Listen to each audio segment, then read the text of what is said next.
Dans les ruelles rouges de Thiès, il y avait un jeune homme qu'on appelait Khalil. Intelligent, ambitieux et pauvre. Il vendait des vêtements à la sauvette, portait toujours une chemise propre et rêvait d'un avenir plus vaste que la rue. Mais dans sa vie, il y avait Aminata, simple, belle sans maquillage. Elle riait comme si le monde était encore bon. Elle l'aimait, pas pour ce qu'il avait, mais pour ce qu'il voulait devenir sans trahir son cœur. Ils faisaient tout ensemble, se partageaient un bélier au petit déjeuner, écoutaient la pluie ensemble sous un même toit de tôle. Et chaque fois qu'il doutait, elle lui disait « Tu n'as pas besoin de richesse, Khalil, tu es déjà le trésor de quelqu'un. » Mais Khalil avait faim, pas de nourriture, de reconnaissance. Et un jour, un homme en costume l'aborda. Il s'appelait Monsieur Samba, riche, poli, dangereux. Tu parles bien. Tu veux plus que la rue, non? Bien sûr. Alors laisse-moi t'ouvrir une autre porte. Khalil hésita. Mais cette nuit-là, il regarda Aminata dormir à ses côtés, le dos tourné, le visage paisible. Et il pensa, elle m'aime telle que je suis, mais moi, je ne peux plus rester comme je suis. Le lendemain matin, il suivit M. Samba et ne la prévint pas. Khalil entra dans un nouveau monde, celui des voitures climatisées, des téléphones qui brillent et des rendez-vous dans des restaurants où l'on prononce les plats avec des accents. M. Samba tenait parole. Il lui offrit un costume, une place dans son entreprise dont Khalil ne connaissait jamais vraiment les contours. Mais chaque semaine, il gagnait plus que son père n'en avait jamais vu. Un soir, Samba lui dit « L'argent, c'est comme une rivière. Tu ne la questionnes pas, tu bois. Si tu poses trop de questions, tu te noies. » Khalil hocha la tête. Il avait des chaussures en cuir désormais. Mais chaque nuit, en enlevant sa montre, il pensait à Aminata, à son regard tranquille, à ses pieds nus dans le sable. Et il n'avait toujours pas appelé. Un jour, il revint brièvement à Thiès. Il marcha dans les mêmes ruelles, vit les enfants courir, le marché, les lampes à pétrole. Puis il la vit. Aminata, toujours belle, toujours simple, mais son regard avait changé. Elle le vit, le reconnut, mais au lieu de courir vers lui, elle recula. « Tu es bien habillé, dit-elle. Je voulais t'expliquer. »« Non, ce que tu portes explique déjà tout. » Et elle partit, sans crier, sans pleurer. Et Khalil sentit le vide au fond de sa chemise repassée.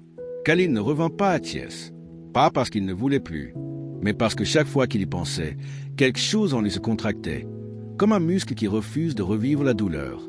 Monsieur Samba l'avait fait monter vite, trop vite. Il y a deux manières de gravir une montagne, disait-il. Soit tu plantes tes mains dans la roche, soit tu grimpes sur les dos des autres. Khalil n'avait plus les mains sales, mais il ne savait plus à combien de dos il marchait. Il vivait maintenant à Dakar. Un grand appartement, climatisé, minimaliste, vide, une grande baie vitrée, mais aucune photo, pas d'amis, pas d'amour, juste des gens qu'il appelait Boss Khalil. Un soir, dans un restaurant, il vit une jeune femme rire. Un rire franc, un peu trop fort, exactement comme celui d'Aminata. Il tourna la tête brusquement. Ce n'était pas elle, mais il comprit alors que son corps se souvenait d'elle mieux que son cœur. Ce soir-là, il rentra et fouilla dans un vieux carton. Tout au fond, une photo déchirée. Lui et Aminata, assis sous le vieux manguier, un seul bélier dans la main. Il resta longtemps à la regarder. Et puis, il pleura, en silence, comme un homme qui sait que personne ne viendra lui demander pourquoi. Il tenta de l'appeler. Le numéro ne passait plus. Il marcha jusqu'à Thiès, un matin de décembre, sans chauffeur, sans costume. Mais la maison était vide. Elle est partie, dit une voisine. Oh, on ne sait pas. Elle a laissé une phrase sur le mur. Ils allèrent voir ensemble. Et sur le mur, écrit en charbon. L'amour ne s'achète pas, mais son absence coûte tout. Depuis son retour de Thiès, Khalil portait son costume comme une peau étrangère. Il marchait dans les rues de Dakar avec l'assurance d'un homme important. Mais ses pas étaient creux, ses pensées embuées. Chaque vitrine reflétait un homme bien vêtu. Mais l'intérieur ne suivait plus. Son téléphone ne sonnait que pour parler d'argent. Plus personne ne lui disait « Comment tu vas ?» Plus personne ne l'attendait avec un regard doux. Plus personne ne partageait ce silence. Un soir, M. Samba l'invita dans une villa de Ngor, face à l'océan. Un lieu somptueux, doré, bruyant. Des femmes sublimes aux rires aigus. Des hommes puissants aux regards vides. Les tables débordaient de verre, de fruits exotiques, de billets froissés. Khalil regardait tout cela comme un spectateur. Il buvait du vin sans goût, entouré de luxe, mais aucun souvenir ne s'y attachait.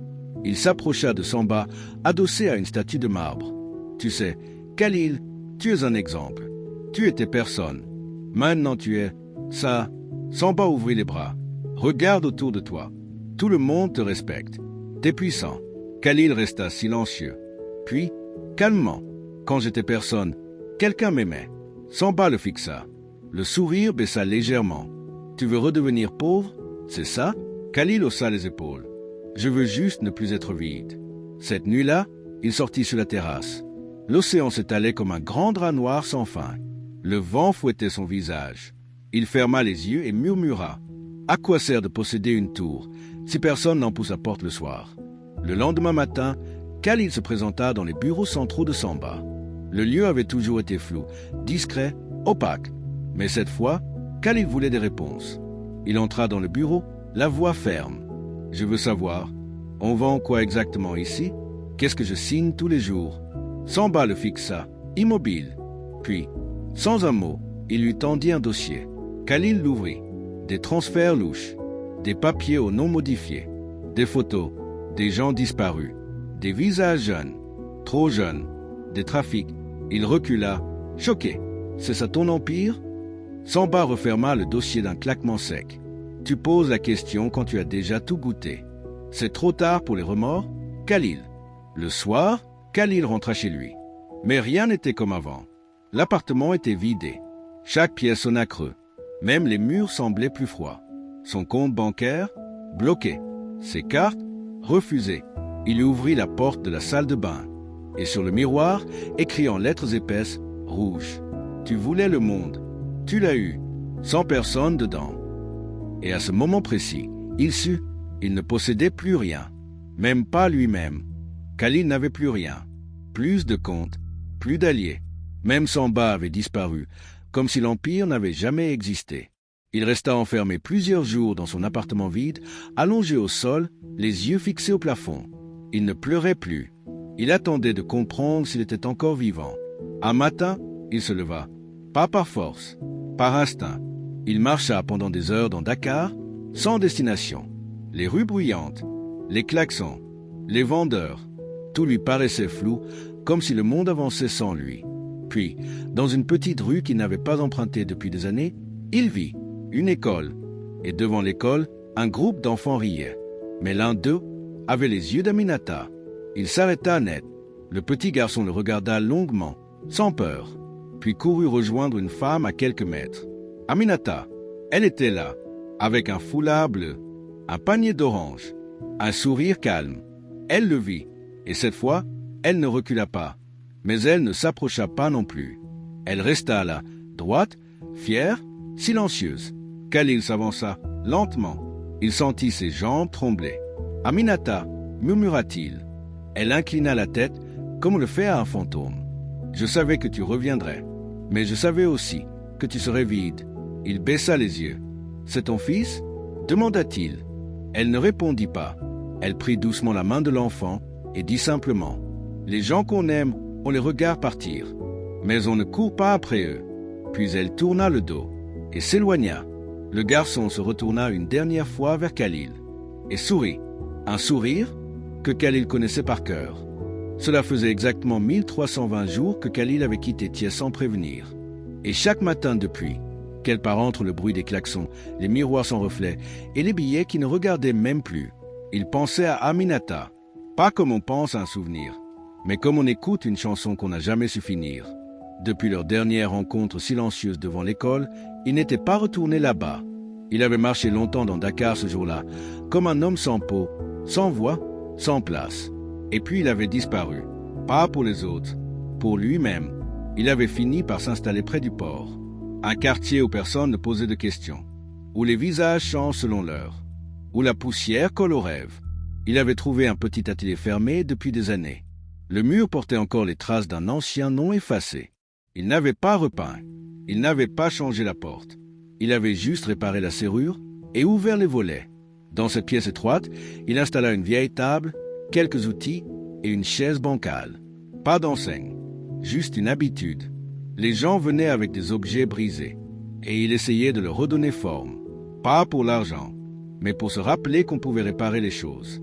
Au début, il réparait des montres, des vieux réveils, des bracelets cassés, puis des radios, des cadenas, des jouets d'enfants. Un jour, un vieil homme lui amena un cadre photo fendu en deux. « Tu crois que tu peux le recoller ?» Khalil l'avait pris entre ses mains, l'avait retourné lentement. « Observez. Je peux essayer » avait-il murmuré. « Et c'est comme si c'était pour toi » répondit l'homme. Cette phrase, il ne l'avait jamais oubliée. Depuis ce jour, Khalil prenait chaque objet comme un fragment d'âme. Les gens du quartier ne savaient pas qui il était. Il ne disait jamais son nom de famille, ne racontait rien de son passé. Juste un prénom, Khalil. On disait qu'il avait été riche. D'autres disaient qu'il sortait de prison. D'autres encore affirmaient qu'il parlait seul la nuit. Mais personne ne l'embêtait, parce que Khalil écoutait, pas seulement les objets, mais aussi les silences des autres. Les gens venaient réparer leurs choses, et repartaient souvent en parlant moins fort, comme apaisés. Un soir, il rangeait ses affaires quand il retrouva un carnet plié. À l'intérieur, une vieille photo en deux, lui et Aminata, sous le manguier, un bélier à la main. Le papier était jauni. Le pli central avait presque déchiré son sourire. Il resta longtemps à regarder l'image, puis il écrivit une lettre, pas pour l'envoyer, juste pour poser ce qu'il n'avait jamais eu le courage de dire. « Aminata, j'ai tout eu, mais pas toi, et sans toi, tout ce que j'ai possédé s'est évaporé. Tu étais ma seule vérité, et je t'ai vendu pour une promesse vide. Je ne cherche pas ton pardon. Je voulais juste que quelqu'un, un jour, sache que je sais ce que j'ai perdu. » Il plia la lettre, la mit dans une boîte en bois et la rangea tout au fond de l'atelier. Un soir, il rangeait ses affaires quand il retrouva un carnet plié. À l'intérieur, une vieille photo en deux, lui et Aminata, sous le manguier, un bélier à la main. Le papier était jauni. Le pli central avait presque déchiré son sourire. Il resta longtemps à regarder l'image, puis il écrivit une lettre, pas pour l'envoyer, juste pour poser ce qu'il n'avait jamais eu le courage de dire. « Aminata, j'ai tout eu, mais pas toi. Et sans toi, tout ce que j'ai possédé s'est évaporé. Tu étais ma seule vérité, et je t'ai vendu pour une promesse vide. Je ne cherche pas ton pardon. Je voulais juste que quelqu'un, un jour, sache que je sais ce que j'ai perdu. » Il plia la lettre, la mit dans une boîte en bois, et la rangea tout au fond de l'atelier. Un après-midi, un garçon vint avec un vieux ballon déchiré. « Monsieur, tu peux réparer ?» Khalil regarda l'objet. Il était trop usé, trop abîmé. Mais il dit, « Assieds-toi là, je vais essayer. » Pendant qu'il recousait lentement la surface déchirée, il demanda, « Comment tu t'appelles ?»« Moussa, tu viens souvent par ici ? Ma mère vend des fruits là-bas. » Khalil se figea. Il regarda l'enfant. Il avait le même regard, le même silence doux. Et soudain, sans explication, il sourit. « Ton ballon est prêt. » L'enfant le remercia, s'inclina poliment et partit en courant. Khalil le suivit du regard. Et au coin de la rue, il vit une femme. Aminata, encore. Mais cette fois, elle ne le regarda pas. Elle ne s'arrêta pas. Elle souriait à son fils. Et cela suffisait. Un soir, alors qu'il fermait la boutique, un homme entra. Vieux costume, regard aiguisé. « Monsieur Samba, tu vis encore ?» demanda-t-il, surpris. « Mieux qu'avant, » répondit Khalil calmement. « Tu as tout laissé? L'argent, la place, le pouvoir? »« Non, j'ai tout perdu. » Samba le fixa, légèrement amusé. « Et ça te suffit ?»